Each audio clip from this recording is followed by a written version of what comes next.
Bonjour, donc ça vient de commencer, j'ai 8 minutes. Merci à tous. Moi, je vais intervenir sur le désir de vêtements. Alors, je suis un peu navré, ça va paraître parfois un peu théorique et conceptuel aux gens qui ne travaillent pas dans la mode, mais c'est des problématiques auxquelles nous sommes tous confrontés. Et souvent, quand on parle de désir, on parle de créativité. Et il me semble que c'est un raccourci qui est un peu paresseux, parce que tout le monde est créatif. Et pourquoi certaines maisons ou certaines marques ne marchent pas? Et je préfère substituer à la notion de créativité celle de désir, qui me semble, elle, un peu moins subjective et constituer un élément de réflexion plus propice à apporter des réponses. Et le premier, à ma connaissance, qui s'est vraiment intéressé à cette question du désir et à la machinerie du désir de vêtements, c'est Bourdieu. Et Pierre Bourdieu, dans un article séminal de 1976, explique que, en fait, nous, les gens de la mode, on ne vend pas des vêtements, on ne vend pas des tissus, on vend des symboles. Il explique que pour vendre des symboles, il faut des créateurs de symboles. Il les appelle des magiciens. Et pour qu'il y ait des magiciens, il faut qu'il y ait des instances de consécration, des gens qui considèrent et qui consacrent ces magiciens. Donc, il explique ainsi que le pouvoir symbolique, ainsi conféré par ces instances de consécration, qui sont les critiques, qui sont les journalistes, qui sont les magazines, qui sont les confrères, permettent aux créateurs, designers, magiciens de disposer d'un pouvoir de substantiation, un type l'Eucharistie, qui fait que quand vous prenez l'Eucharistie, vous êtes porteur d'une partie du corps du Christ. Et bien, quand vous portez un vêtement de couturier, vous êtes aussi porteur de cette magie. Donc, cette mécanique explique aujourd'hui ce pourquoi on a encore des couturiers. Et il explique que pour que ça fonctionne, il faut qu'il y ait un champ. Le champ, c'est le terrain de bataille des couturiers. Et les couturiers vont essayer de vaincre les designers pour obtenir ce pouvoir. Et au-delà du pouvoir de magie, ils vont aussi lutter pour avoir les critères qui déterminent les pouvoirs et les caractéristiques de la magie. Bon, tout ça est un peu théorique. Tout ça, c'est pour expliquer qu'on ne vend pas des tissus, on vend des symboles, que ces symboles nécessitent un champ. Moi, je travaille dans l'homme. J'ai une marque qui s'appelle Husbands et qui, manifestement, ne dispose pas d'un champ. Il n'y a pas de couturier. Chez l'homme, vous avez beau explorer le passé, vous ne trouverez jamais un Saint-Laurent, vous ne trouverez jamais un Poiret, vous ne trouverez jamais un Lagerfeld. Tout simplement parce qu'il n'y a pas de champ de la mode. Donc, il n'y a pas de pouvoir symbolique. Et chez l'homme, parce qu'il faut bien une manière de s'habiller, les choix ont été gouvernés par des règles, par des usages.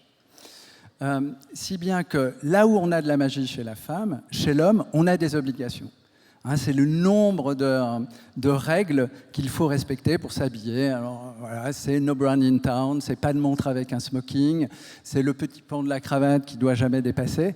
Et vous avez d'innombrables choix. Donc vous avez deux marchés complètement distincts. Vous avez le marché féminin qui fonctionne sur une consécration symbolique et qui fonctionne sur un champ, le champ de la mode, et vous avez des vêtements masculins qui, eux, vont fonctionner sur bien autre chose, c'est qu'il y a une carence symbolique, c'est qu'il y a une obligation d'usage. Et ce qui m'apparaît moins intéressant dans l'invocation de cette théorie, qui me semble tout de même robuste, même si elle a un peu vieilli, c'est de se dire que quand vous analysez aujourd'hui des marques qui ont du succès, c'est des marques qui ont compris comment elles suscitaient du désir et comment elles allaient créer du désir. Vous avez des marques masculines qui vont créer du désir symbolique, là où, généralement, elles étaient cantonnées à une fonction d'usage. Le vêtement masculin, ce n'est qu'un usage. Vous remplissez des usages fonctionnels, là où, chez la femme, vous êtes sur une demande de pouvoir symbolique. Et ce qui est intéressant, quand on a ces deux mécaniques, de se dire, en fait, fonction d'usage pour les hommes, fonction symbolique pour les femmes. Alors évidemment, il y a des hybridations entre ces deux modèles. C'est de se dire, mais quand moi, je suis un acteur de la création, quel désir je dois actionner? Et je trouve que souvent, les échecs qui ont eu lieu sont des échecs de gens qui n'ont pas compris, à des endroits identitaires de leur marque ou à des endroits de communication de leur marque, que ce qui se jouait était soit la production de symboles, soit la production d'usages. Et souvent, on voit que les usages ont changé, les fonctions ont changé, et que la mécanique de production des symboles, elle aussi, a changé. Vous voyez bien que, pour Bourdieu, c'était les journalistes qui créaient le couturier. Aujourd'hui, les magazines ne se vendent plus. Donc, qui va créer le magicien qui disposera du pouvoir symbolique pour transformer son bout de tissu qui vaut 10 en vêtements qui vaudra 3000 ? On voit bien que c'est l'algorithme, c'est l'audience. Donc, on n'est plus sur des estimations qualitatives du créateur, mais plus sur une efficience à créer de l'audience. Est-ce qu'on appellerait ça un champ dysfonctionnel ? Est-ce qu'on appellerait ça un nouveau champ ? Est-ce que c'est le champ lui-même qui a morphé ? En tout cas, c'est très riche et très fructueux de mobiliser ce modèle d'analyse pour tenter de se dire mais pourquoi Ami marche ? Pourquoi Jacquemus marche ? Pourquoi les marques de luxe ne marchent plus ? Ou pourquoi certaines marchent ? Et je pense que la robustesse de ce modèle de on crée du symbole, on vend du symbole et on ne vend pas des tissus reste pertinente.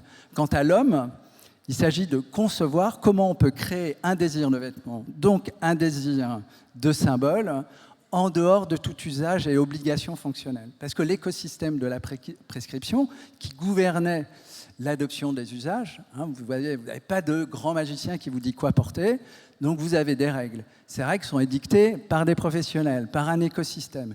L'écosystème de la prescription, aujourd'hui, il est défaillant. Il n'y a plus de magazines, il n'y a plus de gens qui s'habillent.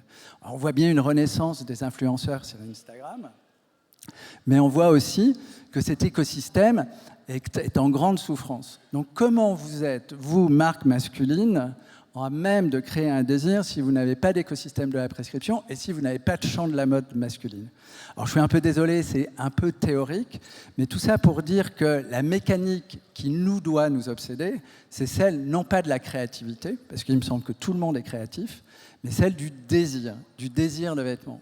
Et que ce désir de vêtements, il est un mécanisme social, il se crée, il se fonde via des champs qui sont des endroits de lutte, et soit des écosystèmes qui viennent prescrire d'autres usages qui sont de l'ordre pas symboliques, mais fonctionnels. Il me reste 10 secondes, je pense que j'ai résumé à peu près ce que je voulais dire. Je ne déborderai pas, et je vous remercie de votre attention. Voilà.